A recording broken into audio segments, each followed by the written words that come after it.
Good morning, everyone. I am Laurie Buckland, and it is my privilege to guide you through this year's Economic Growth Conference. It's an annual event we hold in different venues around the district. We try to have a different theme each year, and this year we've gone for resilience and growth in a changing world. So change is the only constant. So I've been in business for many decades, far too many, and it's always change. It just changes in different ways. I've lived through, I think, 3 recessions, and we've had Brexit and Ukraine and COVID. There's constant change.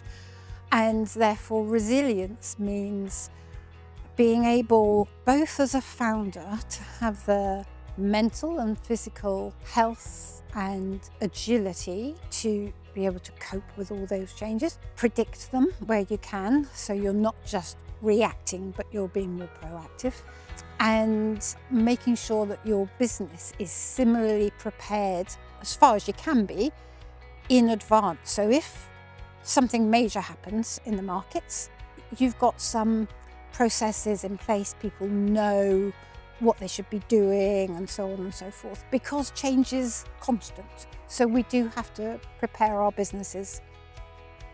Events like today are so important for local businesses, not only to network, but also to be inspired by the key speakers that we've got here today, but also to attend the workshops and find out more on how they can develop their own businesses. Today we did a talk and a workshop at Newark and Sherwood's Economic Growth Conference, and we told our story of how we accidentally discovered the circular economy and built a circular economy business. But also we did a little workshop with some groups of local businesses. We called it What's Outside the Box, and we assigned every group a business, and we asked them to write on different faces what products and materials they buy in, what products and materials they waste and services, and how they could reuse or keep them in use for longer, and how they could collaborate. I think people are often surprised at what they can do to keep materials and products in use for longer. So storytelling is fundamental for connection between us. It's the oldest form of education in terms of what we were doing around campfires thousands of years ago. And I've said today, it's the only scientific fact I use about the power of the limbic brain, which is the emotional part of the brain. It's the part that makes us take action. So if we're sharing stories, we're connecting, we're helping people make the decisions which is they want to choose us and work with us, particularly in a potentially saturated market where we're not the only people doing what we do. If you can share your story and share your client stories with them so that they can see you as the person who gets it, who gets them, who gets their struggle and their pain points, as well as offering a solution, that's a really powerful point in terms of storytelling.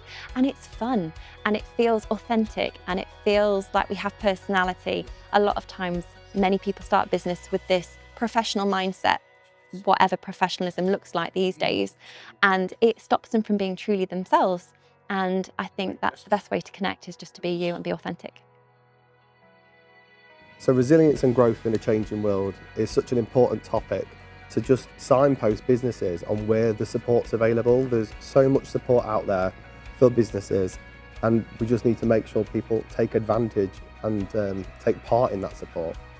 I hope that we can keep inspiring businesses to achieve better things. I've already got plans for next year's conference, and I'm very excited to see them through to fruition.